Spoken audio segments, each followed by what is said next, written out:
كل سنة وانتم طيبين. رمضان كريم عليكم وعلينا يا رب. طبعا معروف عن رمضان انه بيكون فيه سيل من المسلسلات والاعلانات دي للأسف معظمها او اغلبها بيكون مستفز جدا بالنسبة لي، ومعرفش اذا كان برضو بالنسبة لحضراتكم ولا لا. يعني الاعلانات اللي هي من نوعية الشقق اللي معرفش في كومباوند شكله ايه، والفلل اللي ب600 ألف جنيه، والناس اصلا دلوقتي يعني ظروفها المادية صعبة جدا، وكل الناس بتشتكي من الفلوس ومن الغلو ومن غلو الاسعار، والناس دي في دنيا تانية خالص وفي عالم موازي ملهمش دعوة بينا اصلا. بس في الحقيقة مش ده الاعلان اللي استفزني، او مش دي نوعية الاعلانات اللي استفزتني. الاعلان اللي استفزني كان اعلان شيبسي بتاع تامر حسني. شيبسي وعزاير. تامر حسني عامل في رمضان اعلان جديد لشيبسي في ظل اللي احنا فيه ده.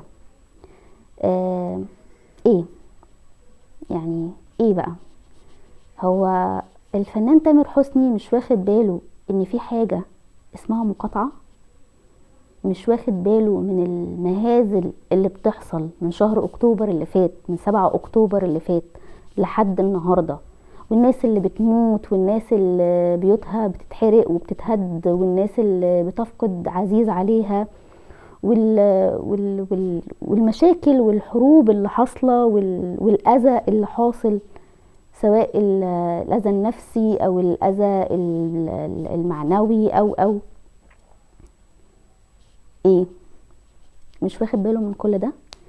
يعني في ظل كل اللي احنا فيه ده، وفي ظل المقاطعة، وفي ظل ان الناس طالعة عمالة تتكلم وتقول اللي بيحصل ده حرام واللي بيحصل ده ما ينفعش، وان احنا مفيش حاجة بايدينا للأسف نعملها غير ان احنا ندعي ونقاطع، وبنتكلم عن المقاطعة وكأنها الحرب بتاعتنا، احنا بنحارب بالطريقة دي، وحضرتك طالع تعمل اعلان جديد لشيبسي. ايه؟ هل حضرتك محتاج انك تعمل اعلان؟ هل حضرتك محتاج للفلوس اللي خدتها من الاعلان؟ انا اسفة، انا مش قصدي طبعا اقول ان انت بتجري ورا الفلوس او ان انت اللي كان همك الفلوس، بس اكيد انت حسبتها بطريقة معينة. انا حابة ان انا افهمها، مش عشان اي حاجة، بس عشان انا واحدة من معجبينك.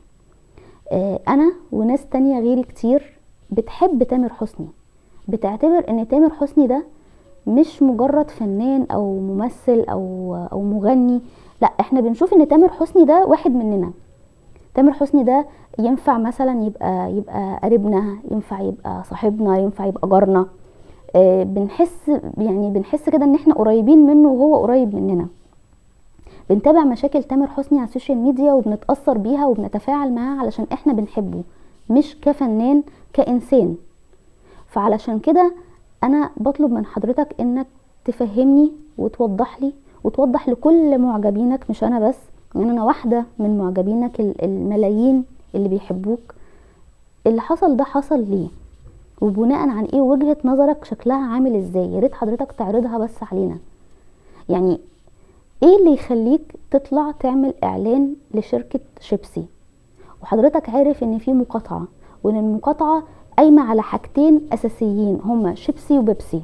طبعا المقاطعة شاملة حاجات كتيرة قوي، بس اكتر حاجتين هما بيبسي وشيبسي. وعندك مثلا واحد زي الفنان عمرو دياب، انا مش من الفانز بتوع عمرو دياب، يعني انا مش واحدة من معجبين عمرو دياب. طبعا هو الهضبة طبعا وليه اسمه وليه معجبين بس انا مش انا كهند، يعني مش من معجبينه. بس عمل حركة حلوة قوي، يعني لما حصل موضوع المقاطعة في الاول كان عامل ماضي عقد اعلان جديد لبيبسي، واللي عرفته ان هو فسخ العقد، وكان في شرط جزائي كبير جدا ودفع الشرط الجزائي. وفعلا احنا من ساعتها ما شفناش عمرو دياب في اعلان بيبسي، يعني ما شفناش ان عمرو دياب عمل اعلان جديد لبيبسي.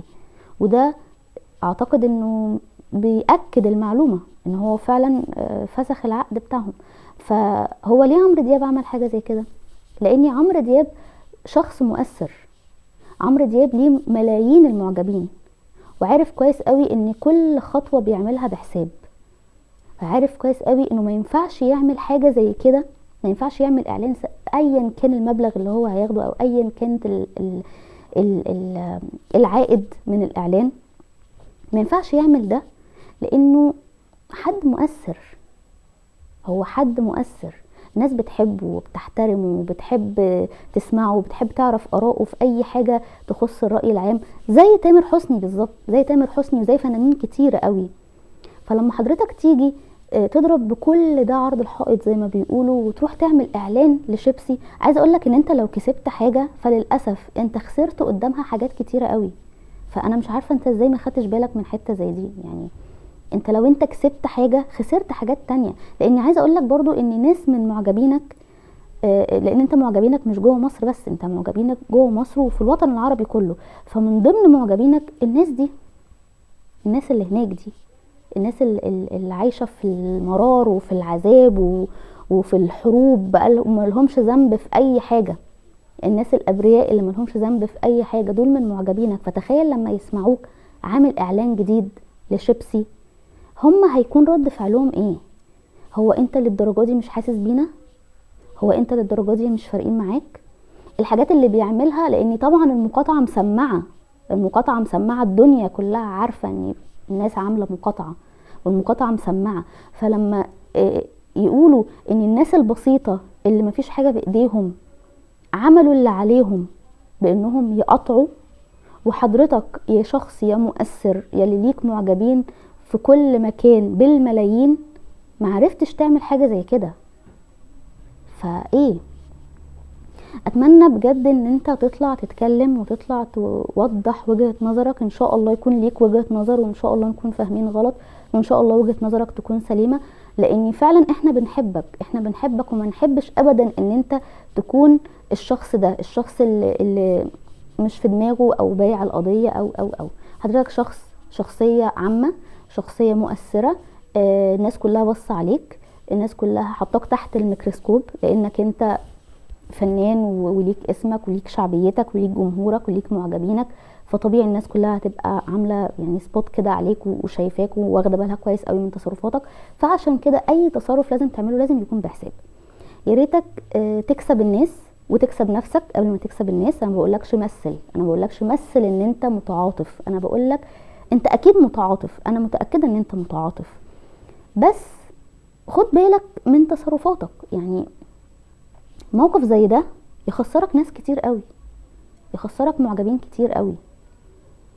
انا حاسه ان تامر حسني حد كويس، شخص كويس، فمش قادره استوعب انه ممكن يكون عمل حاجه زي كده. فعشان كده شايفه انه ان شاء الله يكون في وجهه نظر احنا مش فاهمينها، فياريتك تفهمها لنا. الناس على السوشيال ميديا بينتقدوك، بيقولوا لك احنا مش هنعديها، احنا مش هنعديها. بص حتى بيكلموك بايه؟ باغانيك، باعلاناتك، الاعلان اللي كنت عامله قبل كده عديها عديها عديها، احنا مش هنعديها، الموقف مش حلو. يا ريت تعيد حساباتك مره تاني